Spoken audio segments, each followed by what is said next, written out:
பாதுகலை மாவட்டத்தில் 37 வயதுடைய நபர் ஒருவர் தன் மீது தீ வைத்து உயிரை மாய்த்துக் கொண்டுள்ளார். அதற்கு முன்பு அவர் தனது 38 வயதுடைய பெண் தோழி மற்றும் பச்சிளம் குழந்தை மீது எரியக்கூடிய திரவத்தை ஊற்றியதாக சந்தேகிக்கப்படுகிறது.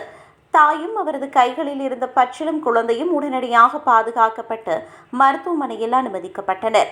தீயில் காயமடைந்த தாய் மற்றும் குழந்தையின் உடல்நிலை மிகவும் கவலைக்கிடமாக உள்ளது.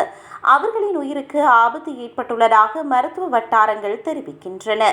இந்த சம்பவத்தில் தீ வைத்துக் கொண்ட நபர் சம்பவ இடத்திலேயே பரிதாபமாக உயிரிழந்தார். இந்த துயர சம்பவம் குறித்து போலீசார் தீவிர விசாரணை நடத்தி வருகின்றனர். காயமடைந்த தாயும் அவரது 3 மாத பெண் குழந்தையும் 80% தீக்காயங்களுக்கு மேல் சிகிச்சைக்காக மருத்துவமனைக்கு மாற்றப்பட்டுள்ளனர். அவர்களில் குழந்தை பாரிஸ் நகருக்கு கொண்டு செல்லப்பட்டுள்ளது. இந்த சம்பவத்தில் 6 முதல் 13 வயதுக்குட்பட்ட மற்ற 3 குழந்தைகளும் பாதிக்கப்பட்டுள்ளனர். அவர்களில் மூத்த குழந்தையின் கைகள் மற்றும் முகத்தில் தீக்காயங்கள் ஏற்பட்டுள்ளன.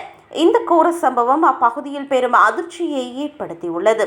பெண்களுக்கு எதிரான வன்முறைகள் மற்றும் குடும்ப வன்முறைகள் குறித்து சமூக ஆர்வலர்கள் கடும் கண்டனம் வெளியிட்டுள்ளனர்.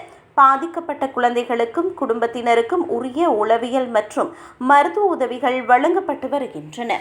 சம்பவம் குறித்து முழுமையான விவரங்களை அறிய போலீசார் விசாரணைகளை ஆரம்பித்துள்ளனர்.